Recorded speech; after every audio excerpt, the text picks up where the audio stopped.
Welcome. Welcome everybody to the Silicon Flatirons Center, Colorado Law School, and CU Boulder. Today is, as you may be aware, March 19th, or as students know it, 2 days before spring break. My name is Brad Bernthal. I'm the executive director here at Silicon Flatirons. Tonight is Entrepreneurs Unplugged. I will just say this is a series that was hatched back in 2007 or so by a board. We had an entrepreneurship advisory board back at that time.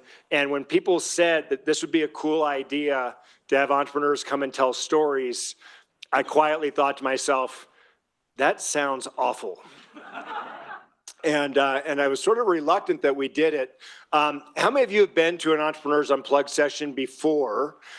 So you've got a sense of this. So the idea is entrepreneurial storytelling in some respects. And I do not have a fantastic memory, but these sessions over the years have been remarkably vivid, insightful, and memorable. And I can tell you exactly what Dan Caruso said in the first session back in 2007, 2008. I can remember Paul Berberian talking about a hack that he had to sort of not pay AT&T for some period of time.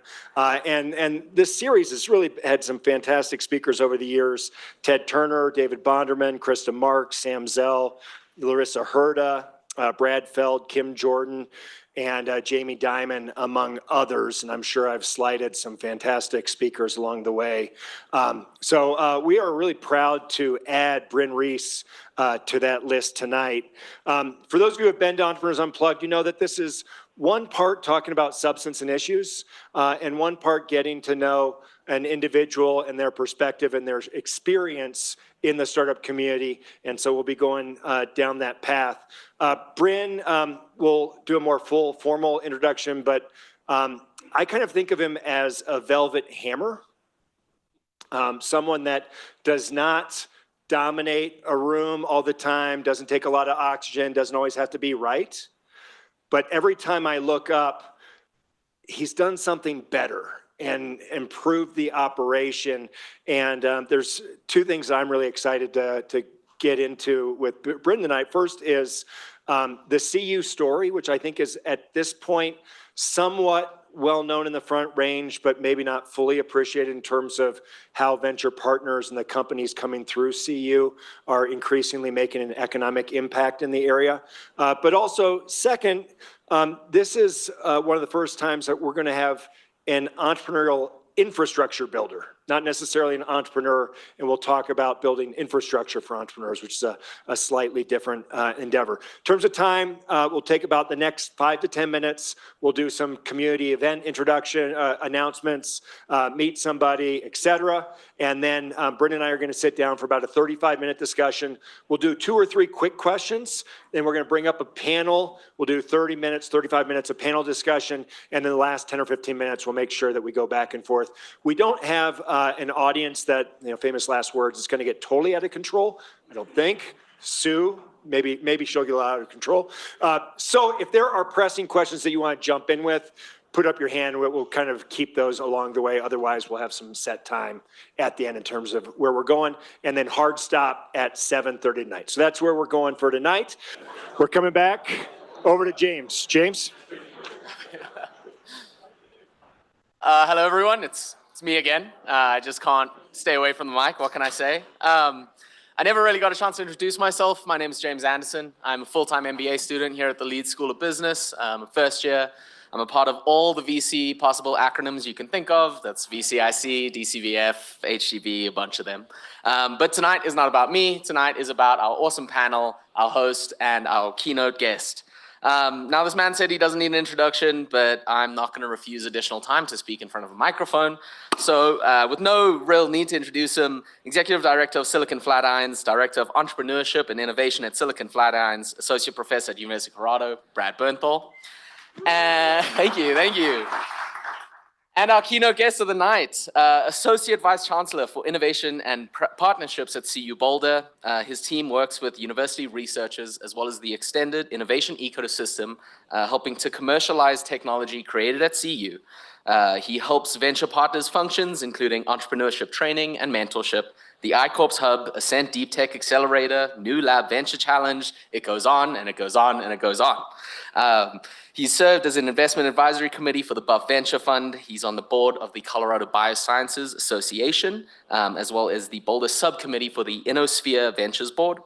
He's a principal investigator for the Colorado-Wyoming Climate Resilience Engine, which builds new ventures to focus on drought, wildfire, and other climate challenges. Ladies and gentlemen, please put your hands together for Bryn Rees.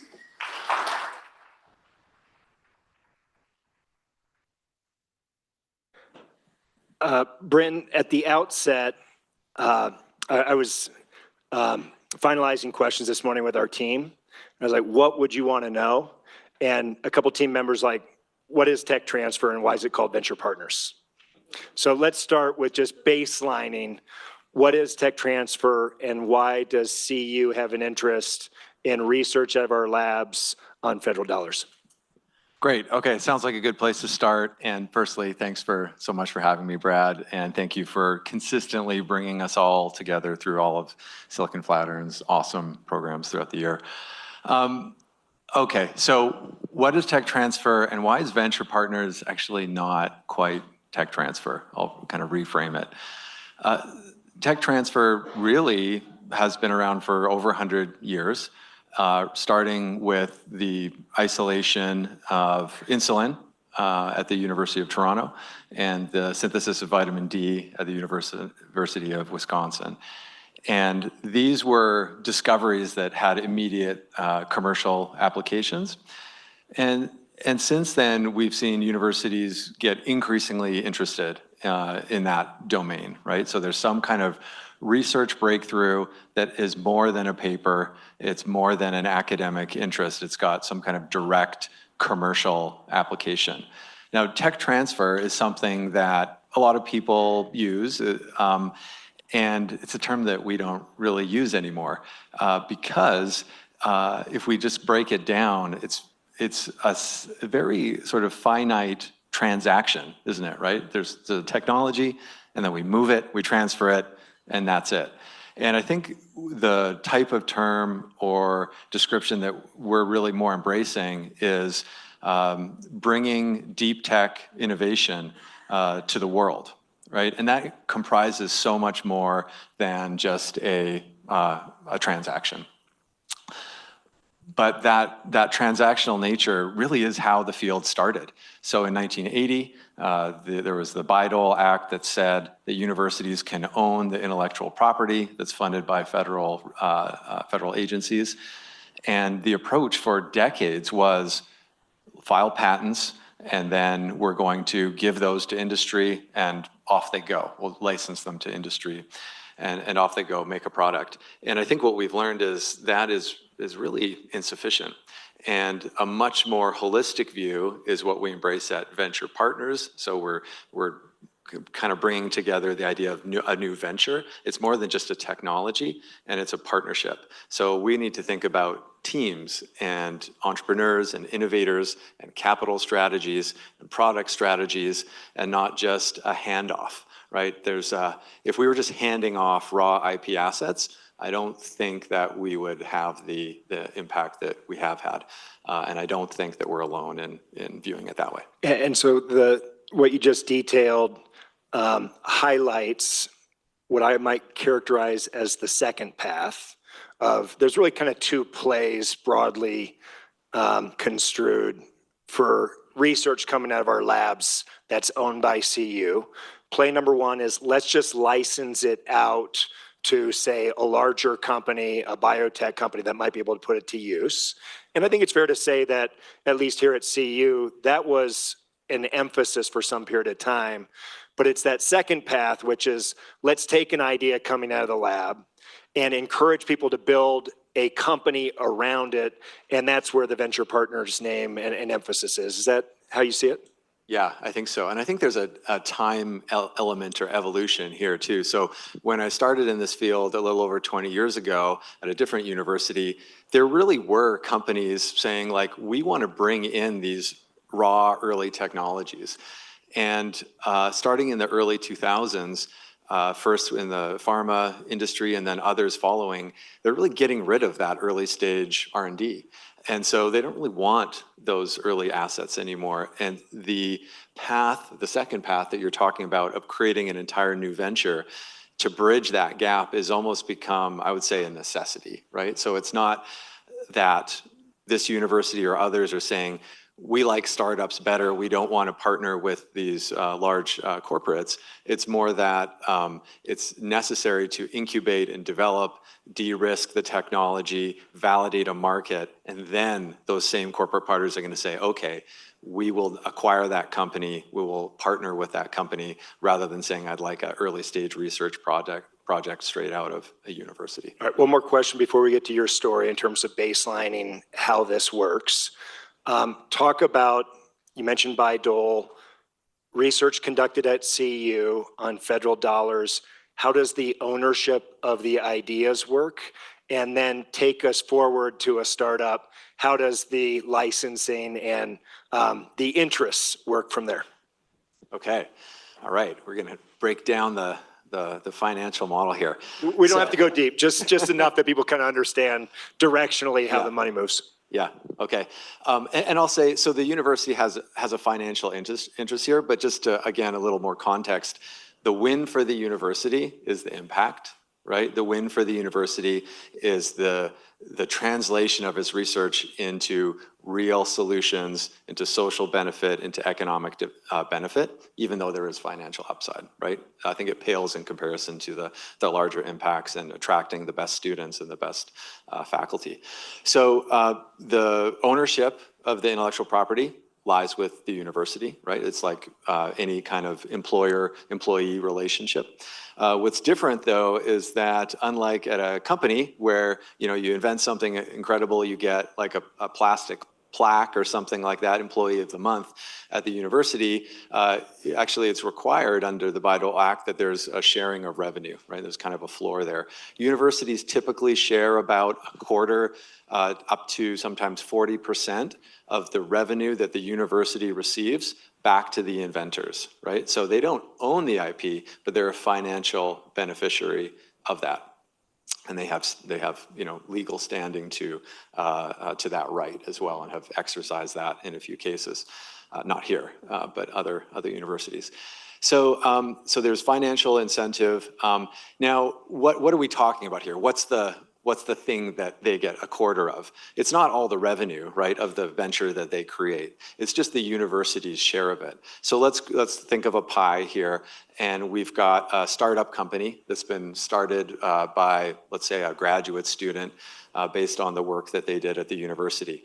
And if that company makes $1, the university is going to get about 2 cents of that, right, as a royalty. And that 2 cents is then what gets divided up. So the inventor can do, it doesn't sound impressive when we're talking about $1 or 2 cents, but the inventors can do very, very well here, right? So many university inventors, many inventors at CU have benefited financially from the sales of their inventions downstream.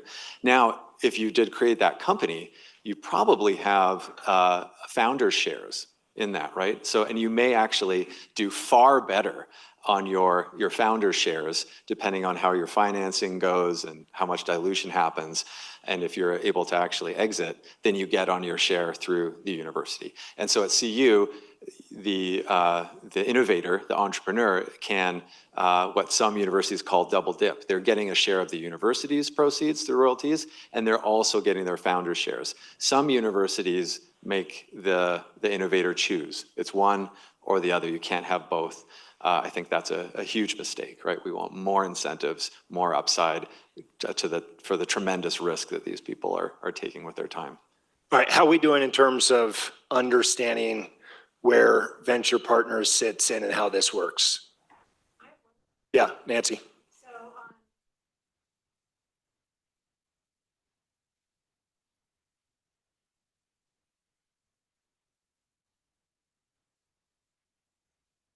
So quick question, it's a good question. Nancy's like, typically I'm thinking a PhD student working on their idea wants to take it out. Is it broader than that? Do you see master's students, undergrads, and others involved? So faculty, grad students, postdocs, those are the three big ones. Undergrads own their own IP. The university does not own that.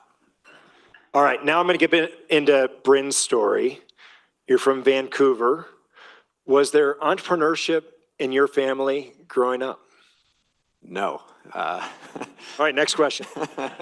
There was not, but there was, of course, the seeds planted for how I would find entrepreneurship. So grew up in Vancouver, incredible city, cosmopolitan, beautiful, and certainly higher ed and technology are valued there. But so my parents were both physicians, and I certainly took an interest in medicine and had inclinations toward that, but I really liked the innovative side of it. So my parents would often talk about their patients at the dinner table, which is, as a young kid is like, oh my God, like, can we get over this? And what kind of physicians were they? So my dad was a neurologist, so he dealt with a lot of head injuries. And my mom had a super interesting career. She started as a general practitioner.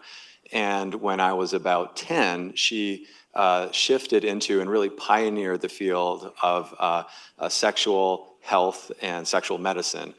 First in men, because that's all that existed at the time, and then really created the field of women's sexual health, including being the first person to stand up and say, a woman's sexual etiology and functioning is not the same as a man's, because that was the assumption in the medical field. And it's like, oh, they're different? And yeah, so that was, now as a 10-year-old, as she did that, that was hard for me to fully embrace. But then later it was cool when my friends in med school were like, yeah, your mom's in our textbook on sexual health. Were you bound for med school yourself?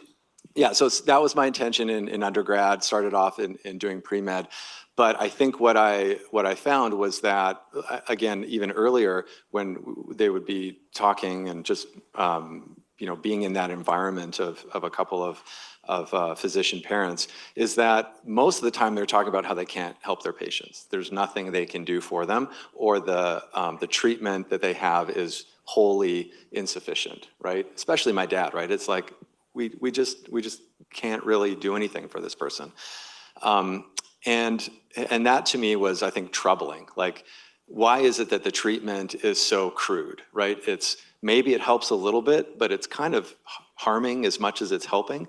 And it seems like it's just random, right? We found this drug and it kind of helps, it kind of harms. And so the notion, and again, around the 90s, it was this prospect of, can we have more precise medicine? Can we have treatments that are genetically specific, that are really more towards a possibility of a cure to the cause of a disease, rather than this, mix of helping some symptoms and creating other ones? And that kind of turned me on to medicine, but I think quickly got further input from different mentors that you probably weren't going to find that type of solution in the public health system, and that it was going to be in private innovation that those technologies come out. So that was starting to turn me towards innovation and technology-based businesses, and so getting away from practicing medicine and more into how can we innovate in medicine. Wind us forward from Canada to Boulder. How'd you get here? Okay, so there was a lot of, this is a big jump, so I'm going to just try and hit the high notes. I was in, and I'm also going to get a little more real now, because this is I think an illustrious series, and I got to talk about something interesting, or at least real. So when I was doing my graduate studies at the University of Toronto, I was having a hard time. I was having a really hard time with my mental health, and that became like physically manifesting as well. And to me, I was now that person that was not served by the medical system, right? So just as I was kind of like disenchanted with what I was hearing from my parents, I was now, trying to get some help for depression, and would walk in to see a therapist and be like, this is therapy is wonderful. I later went on and became trained as a therapist, but this guy was like awful. So that's not going to help me. Doctors didn't have any kind of helpful things to say. And so I really started looking at alternative perspectives. And that's something that I think served me well in my career later as well, is starting to really get outside of the field that I worked in and trying draw on from other orthogonal fields. And I got interested in meditation and found, after several years of studying and practicing, came down to Colorado. So this was a 30-day silent meditation retreat, which is like a really great environment to meet one's spouse, which is what happened to me, and which is how I came to Colorado. So so I did not come down here to innovate and to do entrepreneurial things. I came down here to sit quietly and feel my feelings, and that led to marriage, and and here we are. I'm going to follow up on that first and then go back to thanks for sharing in terms of your journey there. But so I'm just imagining, at what point in that 30-day silent retreat, are you guys making eyes with each other? Or how are you picking up that there might be something going on? It's way better when she tells this story, when my wife tells the story, because I think I was like pretty serious. Like I'm here to meditate, and she would say, she'd walk by me and I'd be like eyes down, and she's like kind of like, we broke all the rules, including the leader of the retreat like being in the room next to ours and knocking on the door and being like, I can hear everything you're talking about. And, so it was pretty revealing, and I think it helped me relax a little bit as well about how I was approaching that discipline. The path that led you to meditation and I'm going to guess a little bit of detachment. Wind us forward a little bit in terms of the work that you've done at Venture Partners. Does that show up in any direct way for you in your work? Yeah, I think it really does. I didn't know we were going to go here, and I'm so glad that we are, because it's not something I talk about a lot.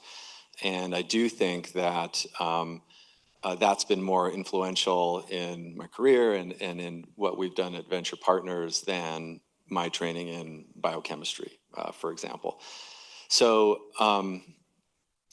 the entrepreneurial approach, right, of listening to one's customers and partners, and temporarily at least putting aside our ideas about the solution that we've got, what we want to sell, what we want to promote, is a skill that, to me feels very familiar in that type of training. And not so much that, believe it or not, sitting on the meditation cushion, we're not thinking about customer discovery interviews or anything like that, but I think it is getting a real intimate relationship with one's obstacles to doing that, right? And so if we're going to put ourselves out there in an entrepreneurial way and say, I want feedback on my business model, I want to understand your market pains, your needs, that sort of thing, any kind of resistance to that is probably because we're putting ourselves in a vulnerable position where we're about to get disrupted, right? We've got some kind of hypothesis and we're putting it out there, and we could come out of this interaction with, you're on the wrong track. Everything's I'm going to tell you is go do something else. And that can be uncomfortable, it can be a little bit scary. And I think that the training is putting ourselves repeatedly into uncomfortable situations, into let's say embracing being a little bit afraid of a situation, and in having to let go of something we've invested a lot of ourselves into. So for me, it's there's a lot of parallels there. Can I follow up with respect to Venture Partners? So what you said, customer discovery, feedback, acceptance of things that may not confirm our hypothesis, seeing the world as it is. That's one perspective. Is there a way that this is shown up in how you see things at Venture Partners? Yeah, and I think that really, came most strongly in about 2015. So that's when I stepped into the leadership role at CU, and at the time that was the tech transfer office. And it was, what I call kind of the darkest hour, right? Where the old model had really run aground financially. I think it was outdated as well. And the university was, I think I can say now, was asking questions like, maybe we don't have a tech transfer office, or is this really important?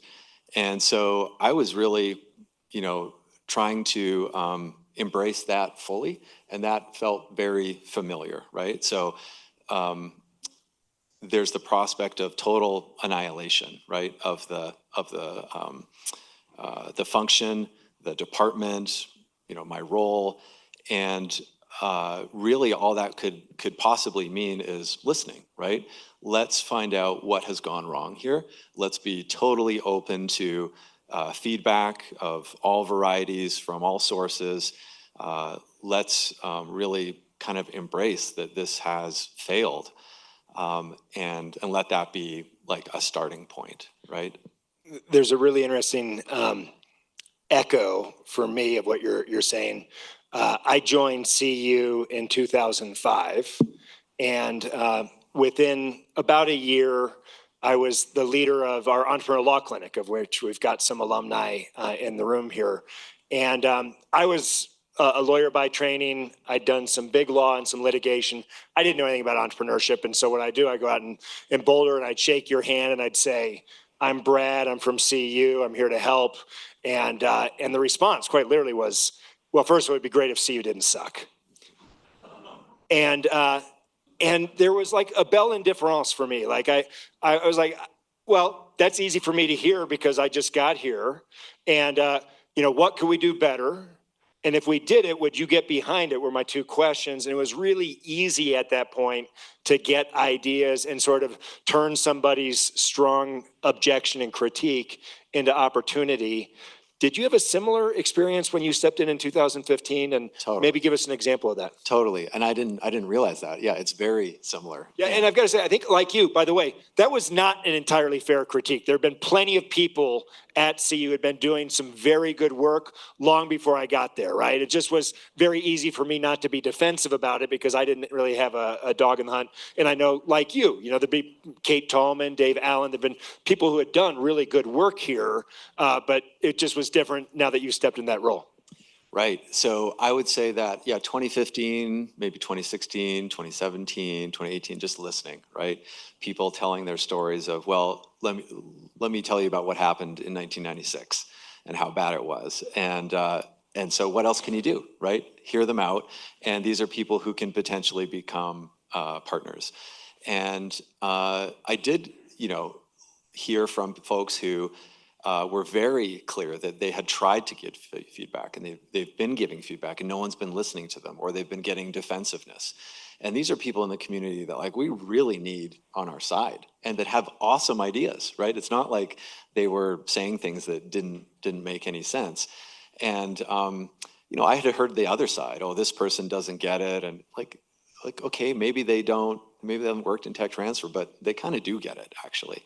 Can you give us an example of here's feedback you heard in the community, and then what'd you guys do? So one of the people that was super helpful, and I'll say generous, because not just saying, oh, CU sucks, but here's something specific, was Phil Weiser, right? And so I went to Phil because he was, a friendly person, but was willing to give it to me straight. And I was like, what's the perception in the community? And he talked about how tech transfer was seen as a toll, right? So somebody's making a venture, and then here's this aspect of the university that wanted to take a piece, and as a toll, they're not really adding anything, right? And so that really stuck with me of we want to turn that totally around where it's a value add. And if there is any kind of royalty or anything like that back to the university, that's going to be seen as a positive thing because they're going to get so much value out of working with venture partners or other branches of the university that they're going to be like, I really want to pay it forward so that somebody else can get the same support that I got. Did you formalize that in any way in terms of mission or reinforce that with the team? How did you take that sort of North Star that we are not going to be considered a tax or a toll? We're going to, in fact, be so valuable that people who come through this program are going to want to get involved to get somebody else going in it. How did you formalize that or operationalize it? Yeah, so the narrative, the high level narrative was we're not going to be transactionalists anymore, right? This is not about just patenting and licensing. This is not about developing technology assets. This is about developing people, right? This is about people coming through, having a good experience, and coming out with skills that they didn't have before. We've got these brilliant folks from science and engineering, and they could really benefit from training in some basic business skills and entrepreneurship, and that's what we're going to give them, whether or not their company succeeds or fails. The prior model was we're going to pick the winners, and we're saying we're not doing that. We're building winners, or we're helping winners develop and grow. So that was the high-level narrative. In terms of operationalizing it, that means having at least as many people on our team who are doing that venture development, so bringing in and coordinating mentors, providing seed funding, providing entrepreneurial education. At least as many folks doing that as we have doing the kind of traditional IP management and that sort of thing. So we're putting our resources or allocating our resources in a way that reflects that high-level narrative. And we were able to do that over several years because it was a challenge, right? To say, we want to do this, and we had to go out and get grant funding and really demonstrate the impact before we could fund that up. So it took a few years, and now we have actually more people doing that venture development than we do having allocated to IP management. So I'm so glad you raised. So Phil Weiser, as I think most people in the room know, is our Attorney General. He was the founder of Silicon Flatirons. And Phil is someone that I would refer to as a bureaucratic entrepreneur. Insofar as most people get frustrated by bureaucracy, most people get stymied by bureaucracy. Phil is a very unusual individual in that within bureaucracy, he moves somehow elegantly, he draws energy from it, and he's able to really do a lot of innovation within it. Do you consider yourself a bureaucratic entrepreneur? This is like what I shouldn't do as a moderator. It's gonna be a compound question. So that's number one. Do you consider yourself a bureaucratic entrepreneur? And second, going back to the darkest hour, were there moments in which you had to convince someone at CU, were there conversations like, don't kill us this year, give me 12 months of runway? And then third, and just compounding, the things you're talking about take more resources. So here the university is saying, we're going to cut the program. And you're like, no, don't cut us, add more muscle and it's going to pay off. How'd you make that work? Yeah, so yes, an enthusiastic yes to being some kind of bureaucrat with a proclivity or appreciation of entrepreneurship. I think it's very challenging and rewarding actually to create change in an institution that is built to endure and in some ways built not to change. So that can be actually quite satisfying. The second question, was there I think this was the second one, but was there a time when we had to kind of beg for a little more runway? I think it was more internal. Like what am I going to tell myself to stay when if the narrative is what if we didn't have this group, or what can you do for $1 million, which is maybe 10% of what some other universities might invest into this. And I actually really enjoyed working from that space because it was a nothing to lose mentality. And I found myself over and over making these promises that I was like, oh, I don't know if that's gonna happen, and saying, look, if we can bring on this different type of role, we're gonna boost this metric, and then this one's gonna follow, and that one's gonna follow. Then we're gonna have revenue. We're gonna be able to reinvest in ourselves. We're gonna outperform these peers by this date, and making these what felt like pretty bold statements given where we were coming from. But yeah, I actually liked being in that space because it was clear, had clarity within myself that like, that's the only way I want to do this, right? If we're continuing to grow, continuing to experiment, and then have that support follow if we deliver, that's the environment I wanted to be in. And if it all fell apart, then, you know, that's fine. In this respect, it really was an entrepreneurial journey where you kind of knew steps 1, 2, 7, 10, and you're like, we'll figure the rest of this out, but just give me step 2 in the runway. At what point did you start to see an indicator that this strategy was working, and did you really start to believe we're on the right track? Mm-hmm. Wow, I'm not sure if there was a single point to do that, but there were definitely multiple steps of reinforcement along the way.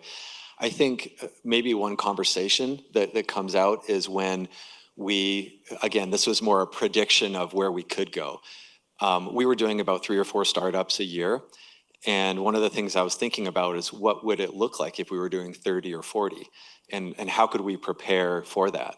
And one of the things that was immediately obvious was we don't have the personnel to do 30 or 40 drawn out license negotiations. These have to be super fast and easy, and they should align with this ethos that we're about the founder. And, you know, we had adopted Brad Feld's Boulder thesis of founder first. And we can't have that and then, get into a slog with our founders. And so the idea was to have a simplified, pre-negotiated license agreement that the investors, not the university, said, this is founder friendly, I'll put my money behind it. And so we had a conversation with this was a Silicon Flatirons, I think, convened group, or possibly the old cross-campus entrepreneurship group that we had. And Brad Feld came in, and I got him for about 2 minutes after. And when I shared the idea, he had some great feedback about how to structure it, really shift things towards equity and away from royalties. And his agreement and alignment that, yes, you're on the right track, was a big sign, because this was one of the individuals who years past was, I think, really frustrated, and rightfully so, that what's CU doing?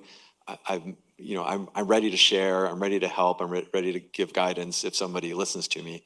And here we've kind of closed the loop on a key relationship. So that was one of the pieces that stood out. Before we open up to a couple questions, what is your sense as we look forward about the role of deep tech in the community? So not just on the campus, but battery, quantum, space, bio, other industry sectors that I'm not mentioning.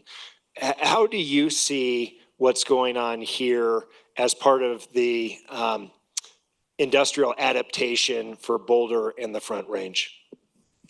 Well, certainly a source of innovation, right? Those verticals are hard things to do startups out of your garage, right? It's hard to do a quantum startup out of your garage. So the university or a federal lab can be a really compelling partner. And I think what we'd like to do in the community is have this process of innovation and university spinouts go from something that the university does to something that the community really sees a role for themselves in, whether that's as a mentor or as a founder, or as a early employee. This is more of an open and accessible process. And so an example of that is the Embark program. So historically, these university spinouts, they'd be postdoc, grad student, faculty founded.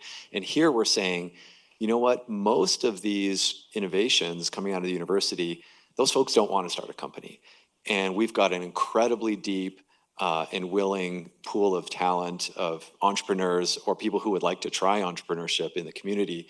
Can they come in and partner with us, and can the university support and give more than just technology, but give access to a community, access to dedicated investment capital, access to startup acceleration programs, and access to incredible breakthroughs that leverage hundreds of thousands, if not millions of dollars of research funding. So it's a huge kind of jumpstart to somebody's company. Toby Murdoch on our team, a serial founder, is really working in this area to try and grow the awareness. I don't think a lot of entrepreneurs think, oh, for my next venture, I'm going to go and partner with a university. That probably sounds terrible to a lot of entrepreneurs, right? It's like, antithetical almost. And so to bring awareness to these types of programs and to tell the stories, actually, we've got a couple of people from a couple of Embark founders coming up in the panel, and they can talk more about that. That's a way that the community can be a closer partner, and how the university can be more integrated into the community. So having said all that, I'll circle back to where we started, or where we talked about earlier, the importance of listening, right? And so adopting that customer discovery approach in our entrepreneurial infrastructure, and saying that our role in the community should be something that is continually evolving, and that we're not mandating or dictating from the university, but that we're really being responsive to what the community needs. We've got ideas, but I think the best ideas are probably going to come towards us. One final question before we open it up. With the new administration, obviously, significant changes in federal priorities, including changes in federal funding that's going to universities. What areas or industry sectors of companies coming out of venture partners are most at risk? And are there areas in which there actually might be tailwinds with the shift with the new administration? So I think one thing that I hope would be clear, or I want to make clear to everybody, is the connection between the country's leadership in research and its leadership in technology-based economic development, right? So as I said earlier, it's very difficult to start a biotech company, an aerospace company, a quantum company out of one's garage. And so leveraging the research engine that exists across our universities, across our federal labs, is a huge asset in the United States. And so what happens to our research is going to ripple into our innovation, right? So that's a relationship that I believe in. Now, that said, we don't know. We don't know how funding paradigms are going to change, but I don't think it would be surprising for me to say, or I don't think it would be surprising for many of you to think that there could be significant cuts to different areas of research funding. And some areas like quantum or AI might be less impacted if we look at what the federal priorities have been indicated than others. But it could have a serious downstream impact on our ability to maintain technological leadership in some pretty important areas that the United States has dominated for 60, 70 years, since this real investment into R&D in the country started after World War II. So that said, we're not going to be victims at the university. We're going to have agency and accountability, and look at ourselves and say, have we become overly reliant on federal research funding? Should we be looking to diversify how we can support the research enterprise here? Can we do more to better partner with our corporates and shift how we think about research and what kind of value that we provide? So this is something that, it's not just CU, every university should be asking these questions now. Great, let's take a couple questions. Let's start in the back, yeah.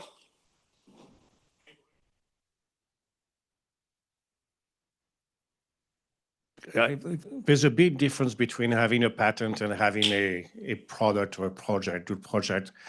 Do you see yourself with your team able to go back to the scientist and say, great idea, great patent, but could you do a bit more because the valuation, you would increase the valuation of what you have in a way that commercially we can venture that? Do you do this? So yes, but the most effective thing is for them to figure that out themselves by doing their own diligence. So it's of some value, right, for somebody at the university to give that feedback. And there may be openness to that or not. But when that validation comes directly from the potential adopter of that technology or potential partner, it tends to land a lot better. So our programs like iCore that teaches the inventor how to test their product market fit or test their value proposition, that's, I think, the best way for them to directly hear that from the source. And frankly, that source is going to be better informed than we are.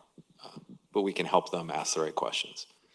I did not coin this phrase, but the enterprise of getting technology out of a lab has often been termed a solution in search of a problem in terms of the commercialization aspect of this. Which company over the years have you seen make the most of their search for a problem? Oh, that was definitely Justin. So he can talk about that later. Yeah. Little teaser coming up. Let's get another question.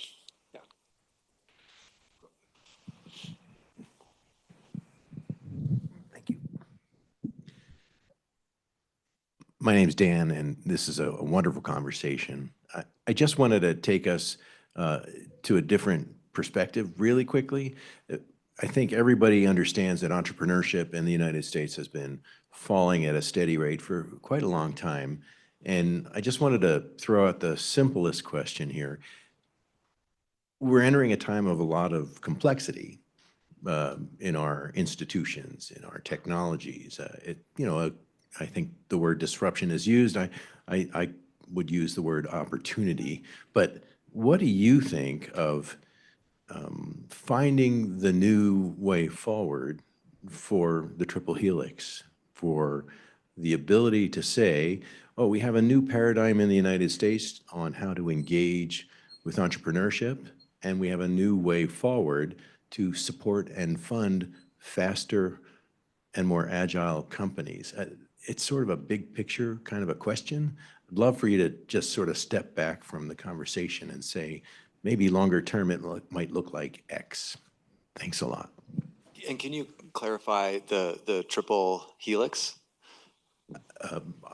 Would you do that, Brad, or should I? Yeah, or maybe I'll just make a friendly turn, a half turn on the question, which is in terms of industries of the future and ways to do them in a capital efficient way. I guess one of the questions I think for all of us here in Boulder is we've had so much success with software, mobile, Internet 2.0. As we look to other industry sectors, which we've had success with in the front range, like space, how does the entrepreneurial cycle maybe look different? You've got some firsthand notes there as compared to what we've had success with in terms of the software industry. Yeah, okay, so I think I get the question now, right? So as innovation shifts into these complex hardware-based or deep tech areas, how does that go? Yeah, that's interesting, interesting question. What we lose is the ability to rapidly iterate, prototype, test. We can still be as rapid as we can, but those cycles are very different, right? We're not talking about building an MVP over a weekend, most likely. So to accelerate that, it does really require very patient, long-term capital. I think that's the big shift, right? So the 8 to 10 year venture capital model where I'm going to invest in your company if I can see an exit in time to return capital to my limited partners, that might not work for deep tech.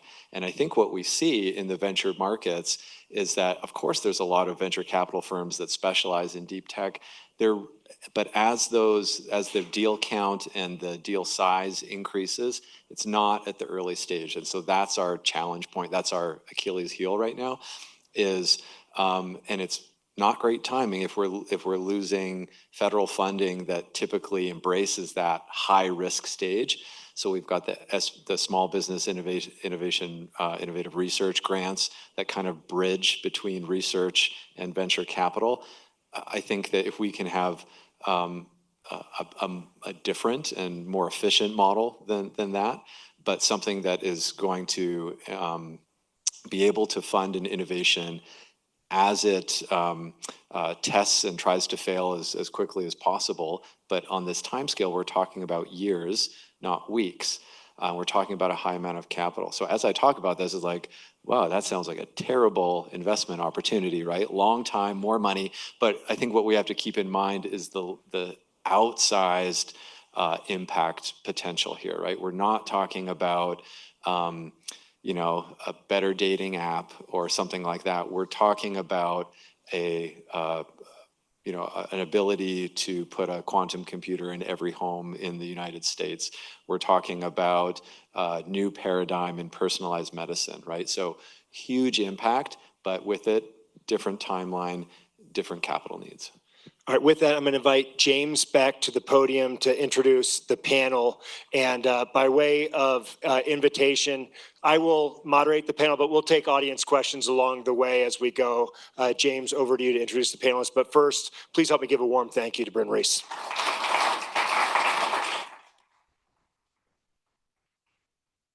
Thank you guys so much. That was great hearing, Bryn, that you started pre-med, went biochemistry, and now you're in venture. It's almost as if we have the same script writer. So it's great seeing you up here talking to Brad. Makes me feel like everything's going to be okay. So joining Brad and Bryn up on our panel, our third panelist, I guess, is a 3X founder in both the clean tech and fintech space. She has work experience as a process engineer at Intel, leading product development for early stage quantum computing. Wow, that sounds simple. As well as consulting for various startup organizations. She's currently a Forever Buffs advisory board member, as well as a volunteer with the CU Engineering and CU Venture Partners. Please give it up for Maithreyi Gopalakrishnan.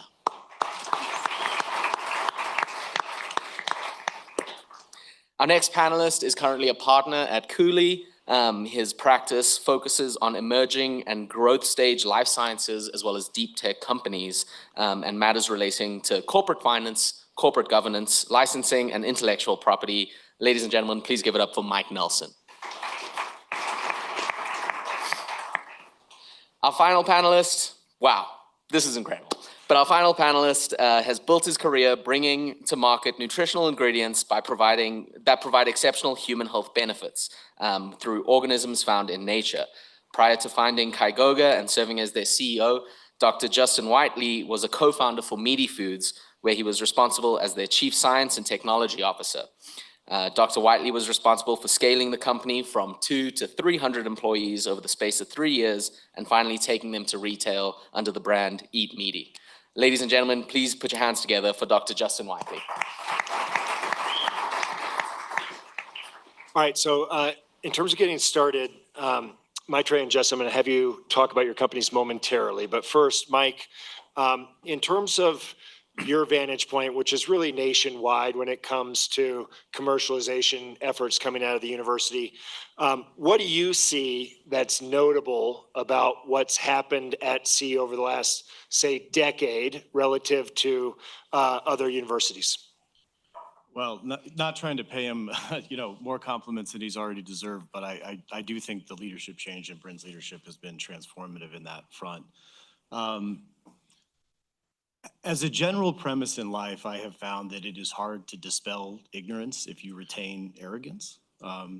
And I think that that's what Bryn's getting at with his comments about listening, right? So if you are always, if the entrepreneur and the lawyers and the tech transfer office and everyone else thinks I'm the smartest person in the room and I know what's right, then you have a really hard time listening and you have a really hard time learning. So I think the change at CU has been less focused on, Bryn mentioned it, right? So the shift from we are going to pick the winners with absolutely no credible story that could ever be the case, right? The most successful professional investors in the world pick 1 out of 10 winners. So why would we think that a university that doesn't specialize in that area and doesn't have nearly the capital behind it could possibly do that?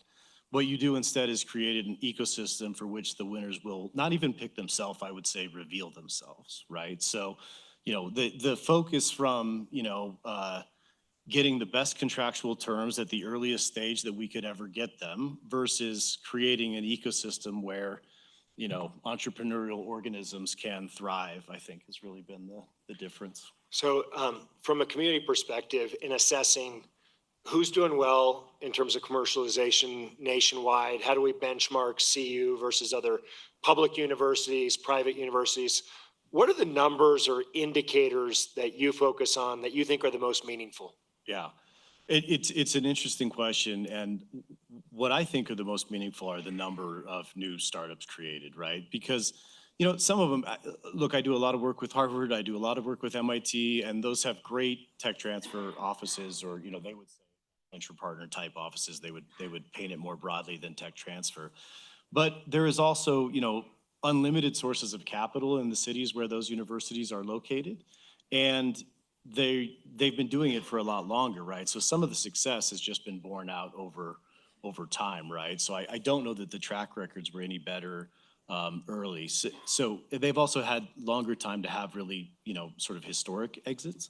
So I've always thought that the creation of shots on goal is ultimately how you'll have the best winners. And so I think that the steady up and to the right number of both partnerships, direct partnerships like you talked about, Brad, and also new companies is really, the best benchmark for success.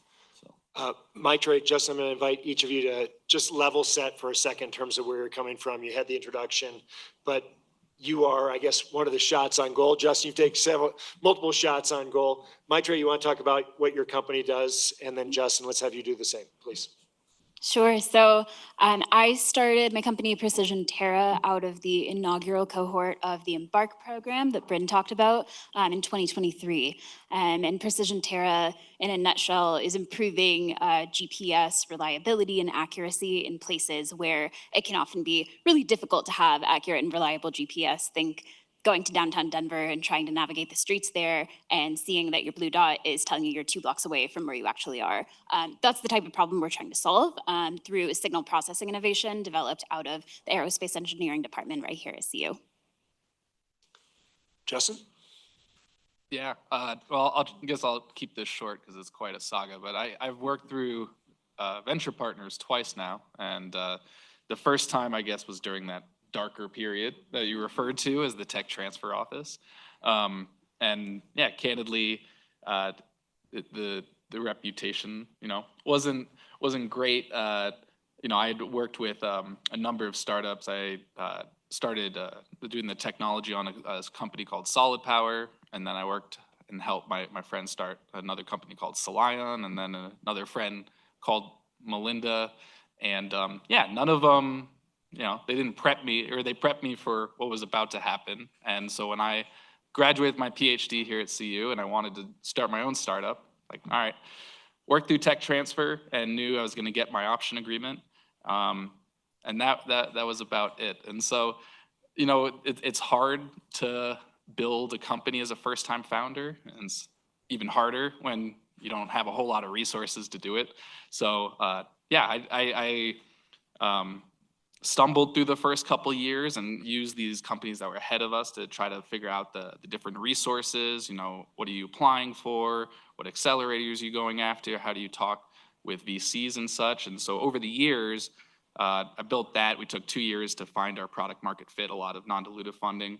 Once we did, we started raising a lot more funding and scaled up and went through true hypergrowth, where we were doing seed, Series A, Series B, 1 year after the next, scaled from lab, eventually built a couple factories to make our products, and then launched and got that whole grand venture backed company experience. And then stepped back about a year ago, the company operating in a good place, and had the chance to kind of step back, reflect, and figure out what I want to do next. Quickly figured out I have a lot of founder energy left, and also realized that my favorite part of building those companies is those early stages. And so how awesome is it now to go back to the venture partner group? And I had been in touch with them over the years, but go back and find out, hey, they have something called this Embark program, where essentially they open up their, they give you a peek under the hood of all the IP that they've already started looking at and think is commercializable. And, for a second-time founder, that's pretty fantastic, because I'll tell you, this is almost an epidemic of second-time founders. You get paralyzed with figuring out what's the big problem you want to solve next. And sometimes you just need to go look at a whole bunch of ideas that are, almost there, and figure out if there's something in there that strikes you and that you'd want to run with. And so I used this Embark program, which I joined last summer, as an opportunity to really vet my next startup. And it so happened, I had a bunch of criteria I set forth myself. Hey, there's already a startup in place. They've already done all the fundamental research. They had already raised some non-dilutive funding. Essentially, they'd gotten to the starting line. And so then I used the 6-month Embark program to work with that startup and figure out, is this something I could see being the next big thing? Turns out I really liked what I saw, and really liked the co-founders, and jumped in as CEO co-founder and rebranded the company to Kioga. Say a word about what Kioga does. That's a good point. I should probably bring that up. But we're discovering and commercializing new dietary ingredients that act like natural vaccinations to consumers for stress and metabolic disorders. And we do that by targeting the root cause of those disorders, and that is inappropriate inflammation of the brain and body. All right, so I want to take you back to what Bryn highlighted in terms of sort of an early insight, a North Star, that we don't want to be transactional. We want to provide an overwhelming amount of value that helps venture creation and success. We're going to get in a minute to shortcomings of where we are today, but let's start from your vantage point as entrepreneurs. What's been the most powerful intervention along those lines that you've seen so far? Yeah, I would say I had a somewhat similar experience to Justin. I founded my first company while I was a student at CU, and we were simply terrified of doing any kind of research development work at CU because we didn't know where the IP would lie, what kinds of paths we'd need to navigate to actually launch off of campus when using CU resources. And I think just that entire process of getting IP off the university campus in a really streamlined way has been powerful. Currently negotiating my licensing agreement for PrecisionTerra, and I will say, like, compared to some of what I've heard other founders navigate at other universities, it has been such a smooth sailing, kind of streamlined process, and it's really a testament to the work that Bryn, Marta, Amy, the entire venture partners team. So the contracting piece has indeed been lightweight, not too painful? Not too painful at all. Like, of all the things that I'm preoccupied with day to day with the company, that's certainly on the lower kind of end of what causes me kind of day-to-day stress. Do you want to use this moment as leverage in finalizing the negotiations to see if they're going to agree? Yeah, my licensing manager. All right, so beyond the fact that the paperwork and getting the IP has been knock on wood, smooth. Absolutely. Give us one more thing that's been useful for you. Yeah, I would say the early emphasis on customer discovery has been really instrumental. I think even when you founded companies in the past, oftentimes you take some of that for granted because it's so easy, and coming from somebody who is technical background, it's so easy to just get really entrenched in the product development and where the potential for the technology could be. And it sometimes takes an outside force like venture partners to have you step away from that and look at the problem from a bird's eye perspective and really see, okay, what are the problems we're addressing? Who are the markets we're really solving for? And then go back to really finding the solution to those problems. So really reversing the approach I think a lot of entrepreneurs or in the earlier kind of stages of development are in, where they think about the solution first and then are looking for a problem to solve to use that solution for. Venture Partners really emphasizes doing that customer discovery first, finding the markets first, and then going after those markets with your solution or technology. And that's powerful. So research to market and some of those programs have been really instrumental. Maithreyi, can you make that specific to your company in terms of, was your hypothesis that this would be the right market? Is that where you started? And if not, was it a mentor? Was it you had to do 15 interviews and after we were 100 interviews, whatever it was? Tell us what made the difference in terms of how you found the current market that you're going after. Yeah. So first of all, there was a bit of a challenge or kind of uphill climb to understand the technology in more detail. It's in the signal processing space, very complex technology, really incredible potential, but just finding really where it sat was quite a challenge. So the customer discovery interviews, sharing a little bit more about the innovation with people across the GPS receiver market, across the mapping market, people that are kind of end users of mapping, positioning technology. I think that really helped me hone in on, okay, our market is for GPS receiver manufacturers. And then even further, kind of beyond that, exactly where the technology would sit in the pipeline for GPS receiver technology. The early kind of round or iteration of customer discovery with research to market was really helpful in kind of honing down on that initial market. And then I've continued to do customer discovery after that to figure out where exactly we sit, who the decision makers are, who the influencers are in the companies that we'd want to sell to. So that would be kind of how it's been helpful. So Justin, whether it's with the first company or the current one, same question you heard highlighted, relative smooth aspects of getting the IP transferred as well as customer discovery. Are there other elements that you'd highlight? Yeah, I think overall, it really felt like a partnership this time around. And that was also going through the Embark program, which I think is meant to do that. But, building a startup is hard, and building a startup is lonely, and you're just filled with your confirmation biases.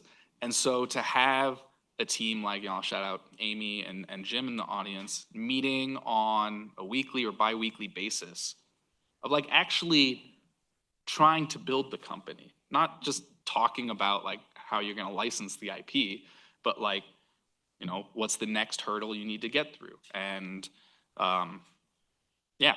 ideating on how you're going to do that, and making relevant introductions. Again, very different than the first time around, which was here's your option agreement, go be someone. Go roll your own. Yeah. By the way, folks who are in the venture partners office, I see Marta and Amy. Anybody else remember? Yeah. So they're there. Yeah. All right. One more question, and then we'll invite the audience and can open this up. In terms of gaps and shortcomings in venture partners and support at CU, what do you see? And Mike, relative to other universities, where do you think we're short? I'm sure, Bryn, you've got a roadmap of what you'd like to see. And in particular, if you had a magic wand that you could do one or two things, what would you wave the magic wand to make things better with? Well, Brad, you and I have talked about this a bunch. Bryn and I have talked about this a bunch, and there is strides on this front. I still do think money is a big detriment, right? And I'll prove it to you. You don't have to take my word for it, right? In 2020, we had a global pandemic. There was a lot of promising vaccine technologies in the world, and we gave 11 companies $1 billion each and lowered the regulatory hurdle, and in less than a year, we got 2.5 vaccines, right? If you did that for every problem, you'd have a lot more progress, right? So you need to give everyone $1 billion.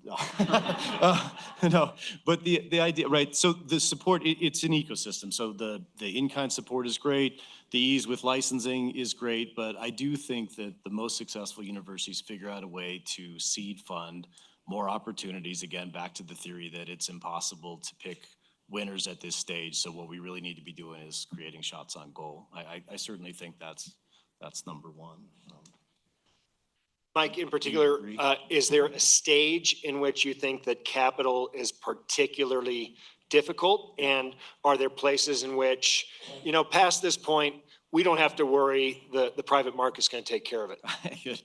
I could talk about this all night, and we would cure even the most persistent cases of insomnia in the crowd.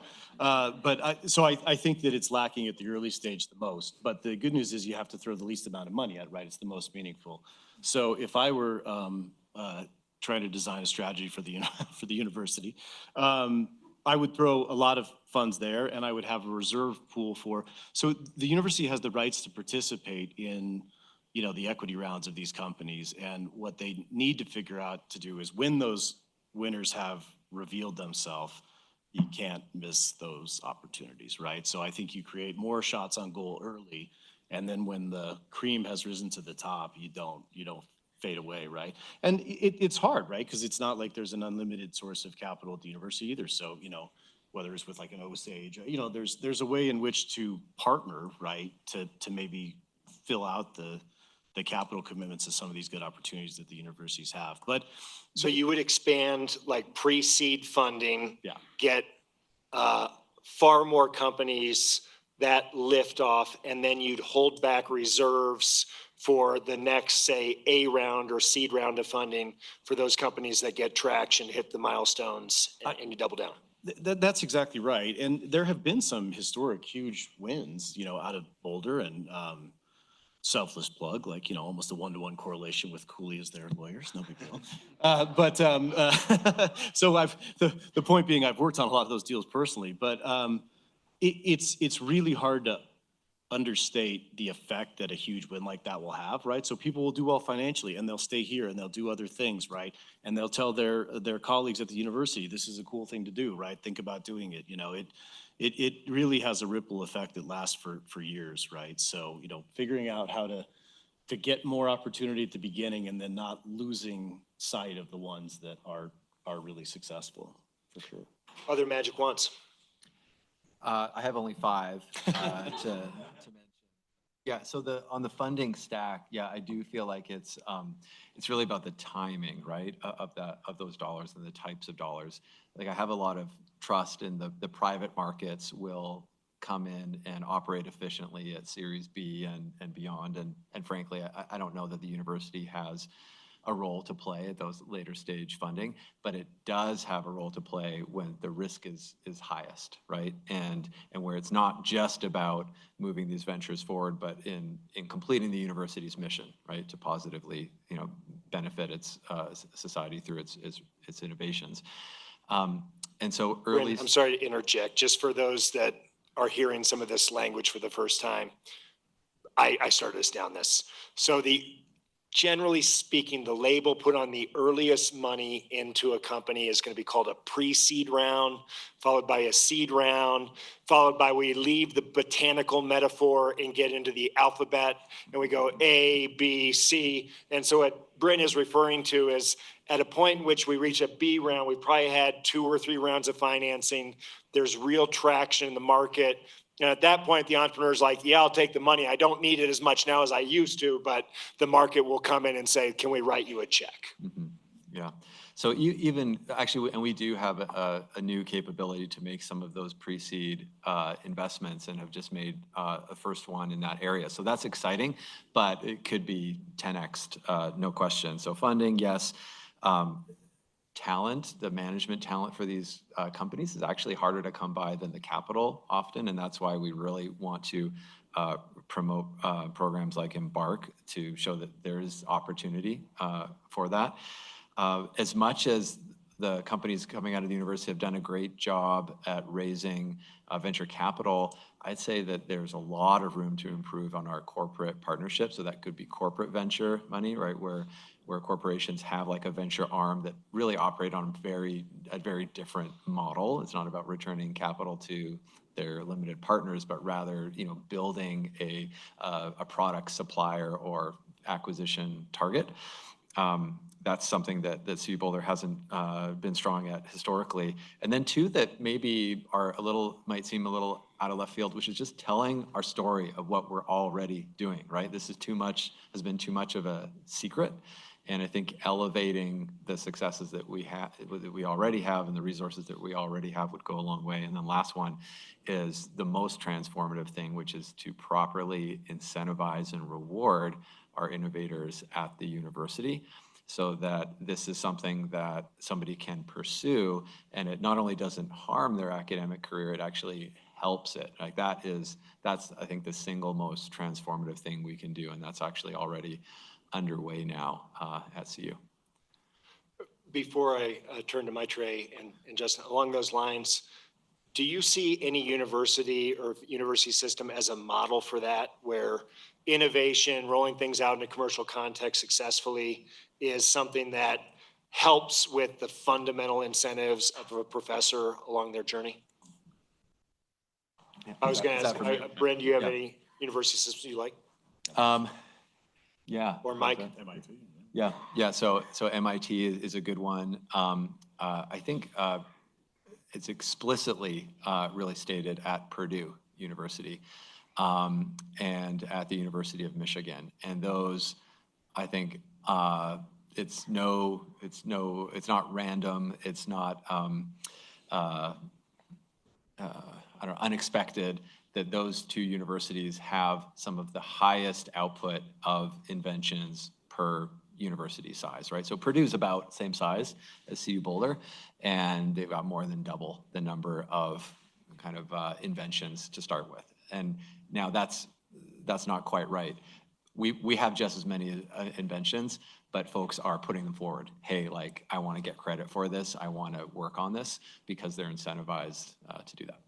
Because Tenure and other forms of promotion are explicitly tied to it. So that's right. So top-down approach at Purdue, you must recognize innovation and entrepreneurship in your promotion and tenure criteria. Maithreyi, what's on your want?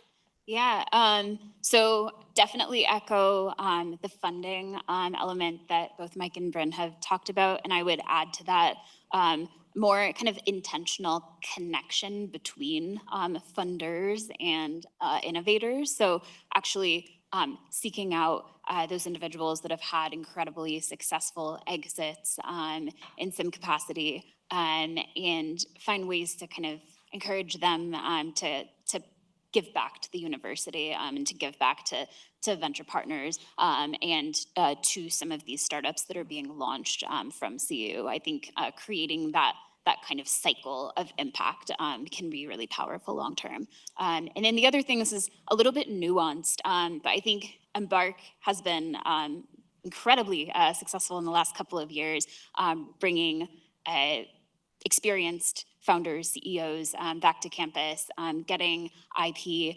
out of the university that has commercial potential. And now it's about kind of closing the gap as the IP is kind of handed off, the baton, so to speak, is handed off from the inventors to the entrepreneurs. There's a lot of variation in how kind of involved the inventors decide to be kind of longer term with ventures. It can really, really vary. Obviously, a lot of the PIs, a lot of the graduate students and postdocs, they've created this incredible technology that's being licensed. They have a lot going on. They have a lot on their plate.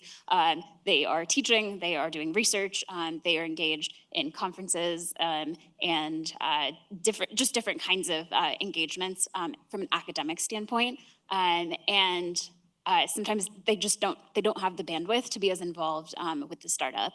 And that's completely fine. And that's what Embark is really for. And I think it's a really, really powerful mechanism for helping that IP get off the university campus. From the entrepreneur's standpoint, it can sometimes be, I would say, difficult to come in to 10, 20 plus years of really innovative technology and figure out what's going on in like 6 months, and then how to kind of tell that story and how to capitalize on it, capitalize the company and take it forward.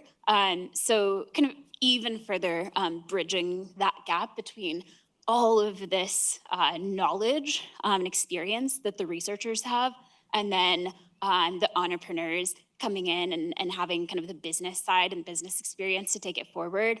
How do we kind of have a meeting of the minds to ensure that knowledge transfer is completed in a way that's really effective on both sides, but isn't burdensome on either side? So that's my magic wand.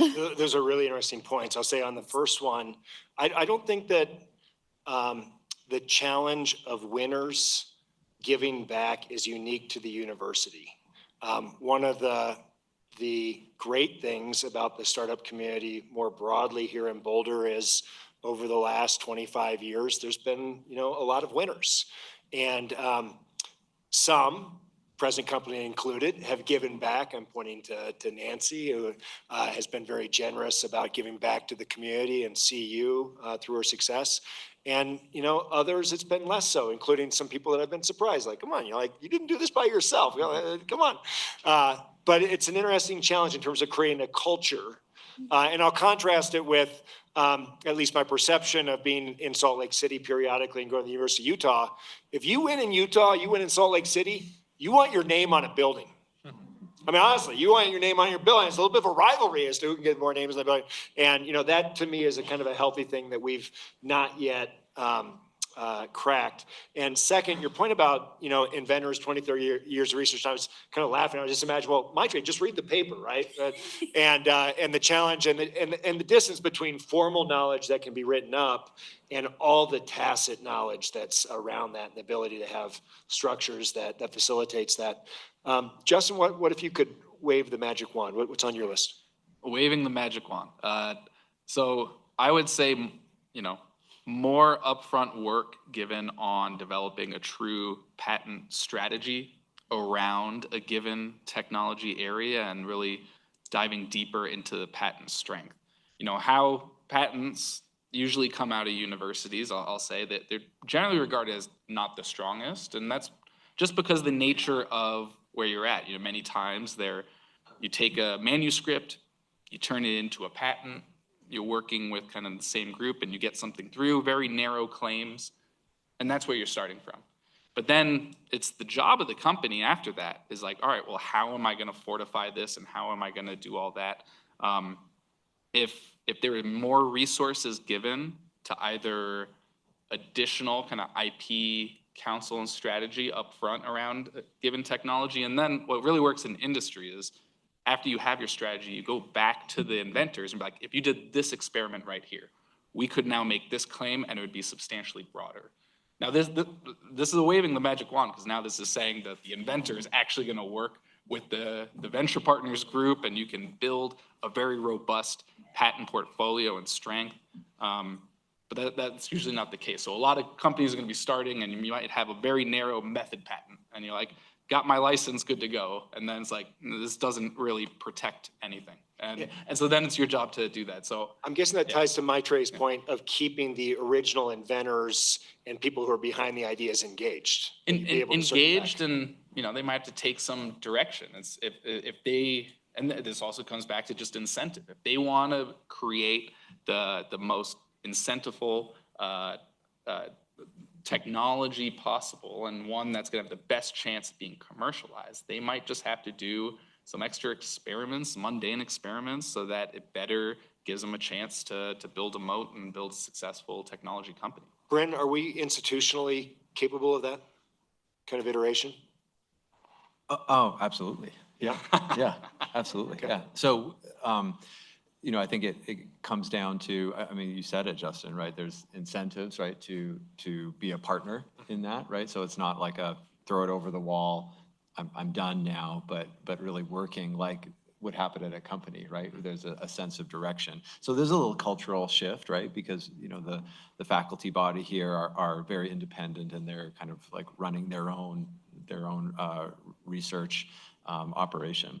But if there's that sense of buy-in, whether it's through university incentives or through their stake in the company to continue to iterate, that's there. And then of course there's the financial aspect as well. So at CU we spend, this is all, universities disclose how much they spend on their legal patent expenses through a national organization. So we spend about $1 million at CU, and that might seem like a lot. MIT spends $16 million a year. So 16? Yeah, 16. As a member of the law school and the legal bar, that sounds much better to me. Yeah. So that there is a capacity issue. Yeah. Well, there's also an education issue too, right? Because I mean, I have this in my practice all the time. I'm talking to a new entrepreneur and, okay, we're licensing this technology out of CU or MIT or whatever. Oh, cool, it's for I just had one the other day for a surgical implementation. This is sounding great and the market's here and there. But yeah, everyone loves it. I've been using it for 4 years with great success. I mean, like, that's not, if it's out there, it's out there, right? So there's no, you have to, there's a whole education around how you protect intellectual property. Justin, I didn't mean to hijack. Was there more on the object of your magic wand? No, let's make it happen now. All right, let's open it up for questions for the remaining 13, 15 minutes. Let's start there and we'll come over. Yeah. Yep, go ahead.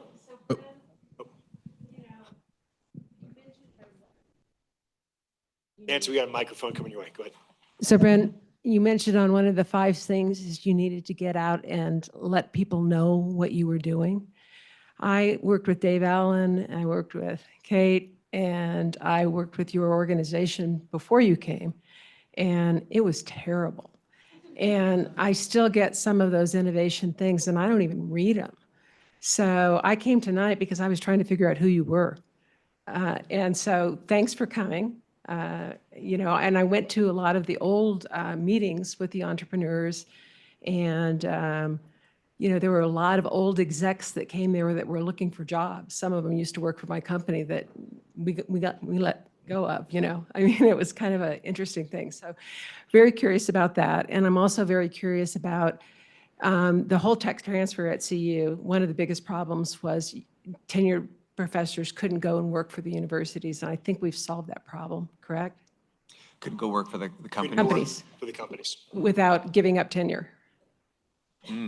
Yeah, that is not the case. So we see faculty who are pre-tenure, faculty who are post-tenure, and they're able to do that. So the university has a rule basically that they can spend up to 1/6 of their time on external professional engagements.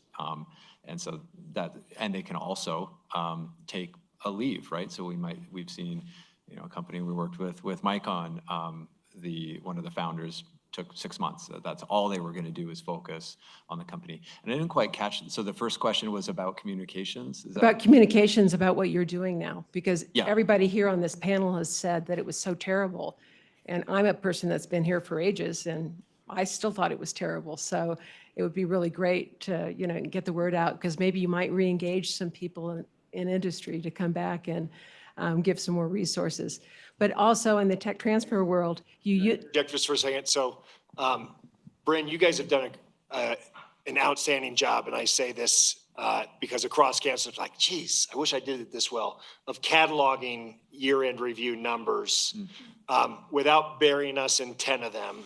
Give us 2 or 3 numbers that suggest, how many companies are coming out these days? What's the economic impact? Yep. You've done a really good job with that. Yeah, I think that, so our top 3, and yeah, feel free to spread this far and wide. This is going to be on YouTube, I understand. Like it, share it. If I can get more likes on this than my kids get on their YouTube videos, it's going to be so great. I'm pretty sure I can do it. So take that. So the top 3 I'll mention, number of startup companies, right? Something that Mike mentioned earlier is an important metric. So last year, CU Boulder spun out 35 startup companies. That's the second most that any university has ever done in 1 year. So the all-time high, and I'm talking single campus, right? So not like a system. So most ever was Stanford a couple of years ago, did 38, and we did 35. So it's more than, you name the rest of the other prestigious schools in the United States. So that's a volume startup metric that we're really proud of. And let me just say, I think we hit all these 5 magic wands that I mentioned, we could do 100. Right? I feel like we're just scratching the surface. Is that one of those things that you say, but you're not totally believing yet? I believe that. Yeah? I believe that. Yeah, I believe we can do that if the right environment is here. Okay. I think that given what we're working with now to get 38, I think we could do 100. So Marta and Amy are like, I don't believe it. Yeah. They just resigned. Yes. Yeah, Jim likes it. Yeah. Now what happens with those companies? So in the last 3 years, our portfolio of startups have raised over $1 billion. So we're not just like, firing out companies left and right, anybody who will come along and say, I want to start And up. others, on those companies, one of the questions was, on tech transfer before, it was so dominated by pharma. And, you talked about that because all of the money that CU was getting from licenses came from big pharma. And we know that those venture cycles are more, 20 years long because of the phase trials. So of those companies that you're getting out, one of the things back in tech transfer is they get so little, attention for where the dollars were. And so I'm curious as to if it's broadened out based on other And technologies. Nancy, let's go behind you next. Yep. Yeah, maybe a third. Maybe a third is in the, and I'll say biosciences, so not just pharma is going to be an even smaller subsection of that. The most prolific areas of campus are actually mechanical engineering, number one, right? Electrical engineering, physics. So it's, bioscience is a little further down. But last one I'll say on the metrics is we did a study with, some of you may know, Brian Lewandowski in the Leeds School of Business. He does economic forecasting and economic impact studies for the state and for a variety of organizations. And he studied venture partners, and over a 5-year period, there's a $8 billion economic impact nationally, $5 billion in the state.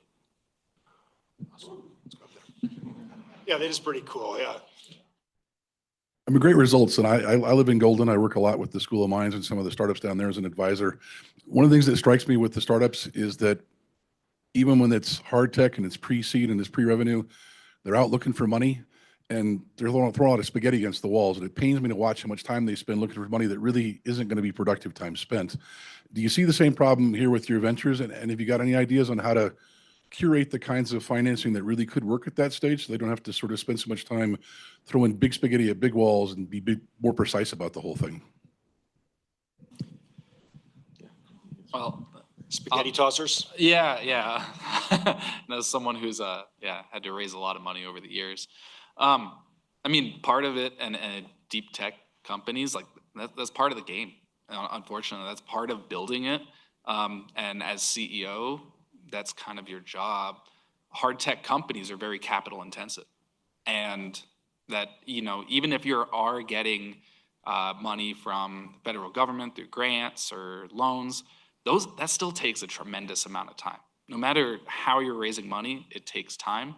So usually when I advise other startups, if I see a single founder trying to build a hard tech company, it's like, first thing you do is stop trying to raise money and go find a co-founder. You can't build these by yourself. Even coming to Kioga, I have 2 full-time co-founders. And I need that because, I'm spending a lot of my time trying to raise money right now. Unfortunately, it just comes with the territory.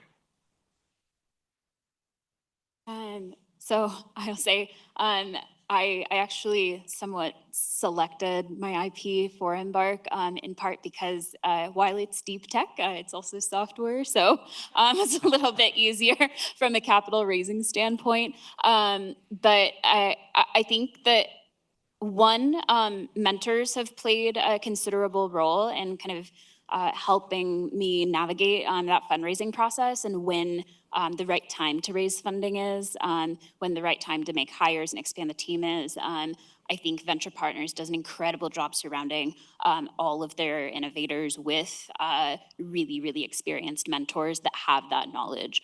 And the other thing is there's a lot of programs Venture Partners offers that helps you do a lot of the kind of pre-work, if you will, that's needed to be fundraising ready, that you don't necessarily get at other universities or when you're founding startups in other ways. I mentioned customer discovery earlier. That's such a critical part of really, really knowing your customer, understanding what your markets are, what your market sizes are, to have a successful fundraise. And just by having research to market and some of those built-in mechanisms to get fundraising ready, Venture Partners sort of sets you up in that way to succeed, when you do eventually kind of launch and start fundraising. So I think between the mentors and the specific tailored programs that Venture Partners offers, from my experience, startups that are coming out of the venture partners ecosystem, when they really are trying to raise funding, they're in a much better kind of ground state, if you will,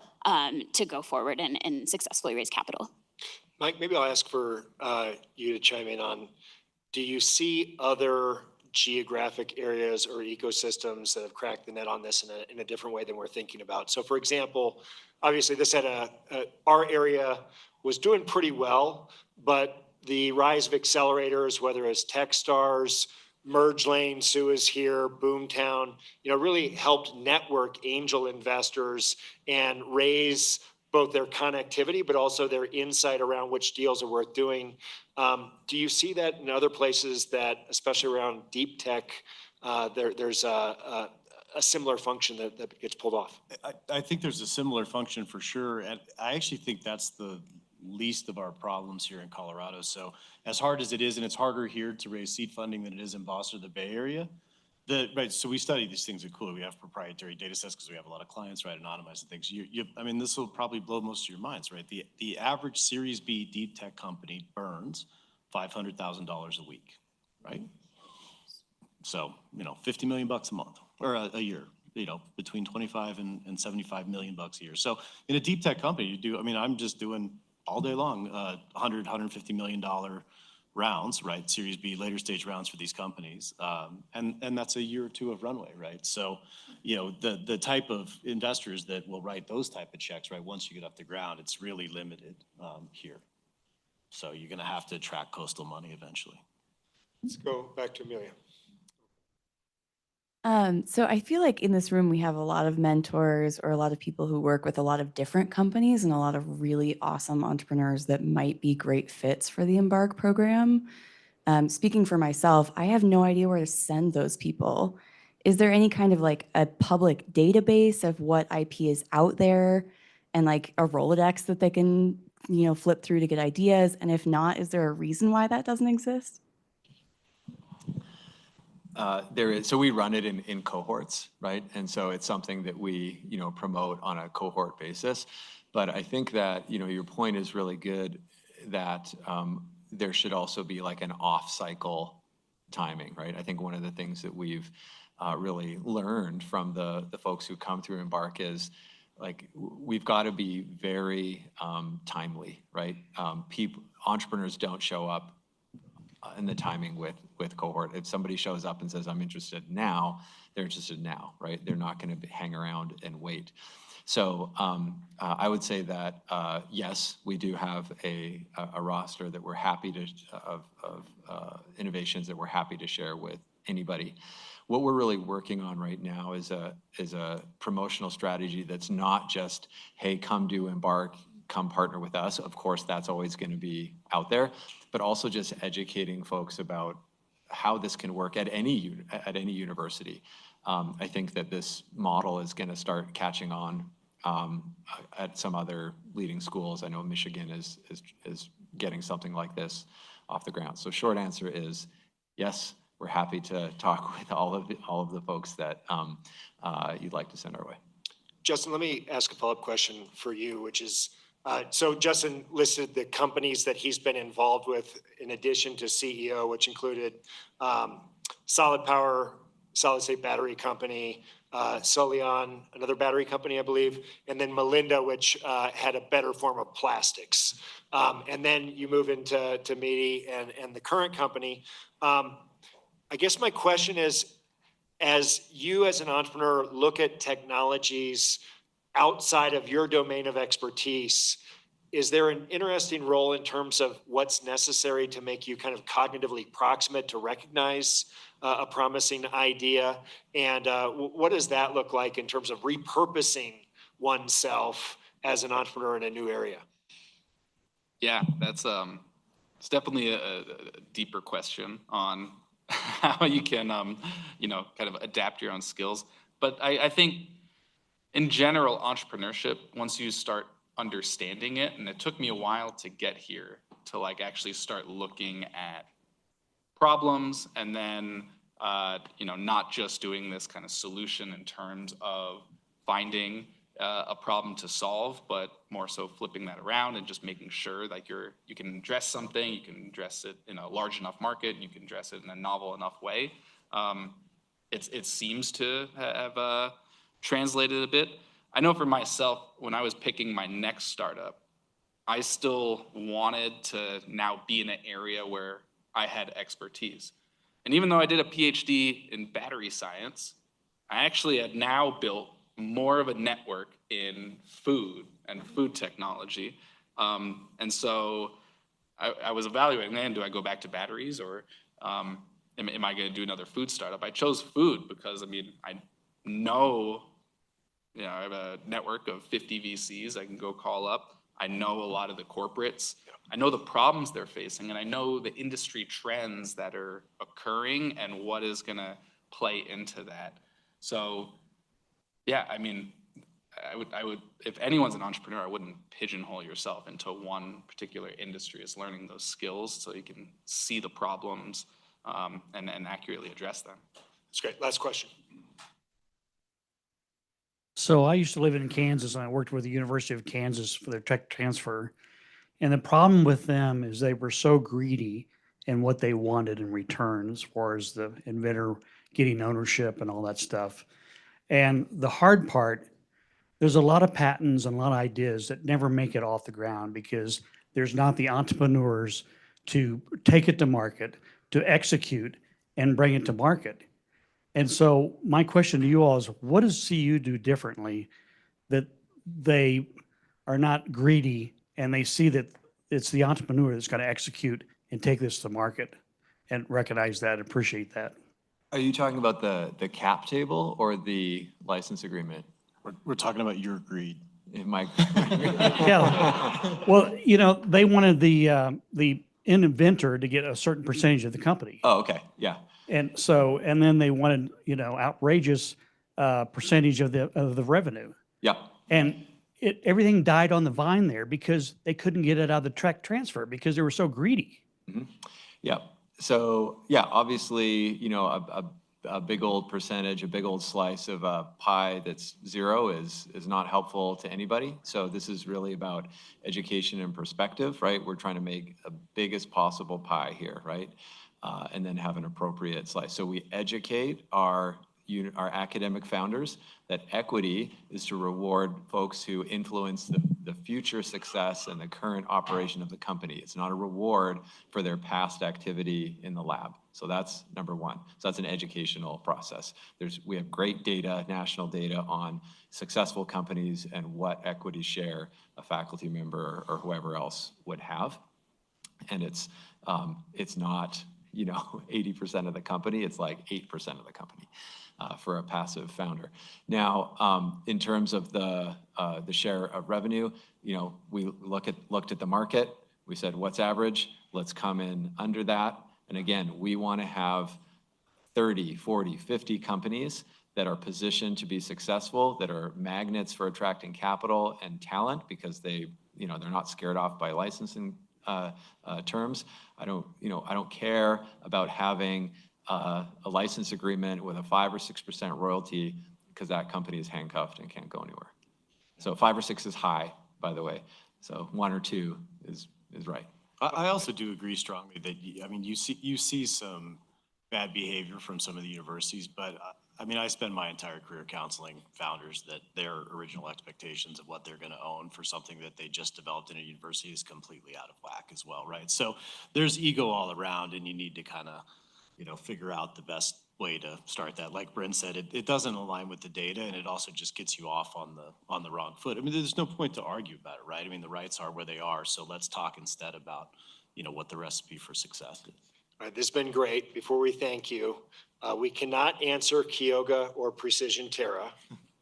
One company coming off the campus that you'd say, this is something really interesting, keep an eye on this company, in one sentence about them. Justin? Well, I'll go, I was talking about the need to have kind of additional partners when you're building a new startup. For me, I actually talk almost on a weekly or bi-weekly basis with colleague of mine who's now on his second startup, and he's building something called Mana Battery, and I think it's fantastic. And Are they doing sodium? Do you already sodium, know that? they're doing Yeah, sodium super interesting. batteries. MANA battery. And it's led by a second-time founder who I think just understands how to commercialize in the battery space. Super important. Coming from someone with a PhD in the space as well. Yeah. Bryn, I know it's going to be hard to do this. Go ahead, though. Sure. Yeah, I think so. I'll choose one that's a little farther along, and that's a company called Vitravax. So it's a great example of the need for patient capital that we talked about earlier. So Vitravax was supported for many years. Firstly, by us, they couldn't pay any of their bills. We're just like, all right, well, we're going to cover you. We believe in you. And they were later supported by the Bill and Melinda Gates Foundation. I think that's renamed now, but for many years. They have created a way to formulate initially vaccines and then later also therapeutics as well in a way that is heat stable, in a way that multiple doses can be delivered in one administration. Right, so initially vaccines and later other therapeutics as well. They've done incredibly well. They have extensive partnerships, corporate partnerships now, and as a platform technology, it's going to be in multiple products. They've done well raising venture capital as well. This is something that can transform how healthcare is delivered, and there's absolutely an incredible market in the developed world. That's why they've been successful in raising capital, but it also has a huge potential impact in the developing world where there's no cold chain, where you deliver a therapeutic or a vaccine and you're unlikely to ever see that patient again, right? You can't give them multiple doses. I'll name two. The one I'll disclose as a client. I like LinkSwitch, which is a collaboration with Marv's lab and John Rins from Harvard that's working on the notch signaling pathway for neurodegeneration. So highly bio-based, but very, very good, well-funded early. And one that's not a client, I like Tint a lot too. So. And I was going to say Mana as well. Tyler Evans, co-founder of Mana, is incredible individual and really, really talented founder on his second startup in the battery space. And then I guess I'm also biased towards this one because my husband now works there. Lumen Astra is a company that came out from CU, I think 5 years ago, correct me if I'm wrong, Bryn, that is making just really finely tuned body temperature sensors for applications in kind of high stakes surgery and things like that, when body temperatures need to be cooled down in a really fine tuned way to conduct surgery. So that's kind of the high level of what they do, but really interesting company and been really successful on the grant side of things with promising applications. All right, well, do we have a reception next door to follow? So we'll take the conversations. There's a dessert reception, but first, please help me thank the panelists as well as Bryn Rees.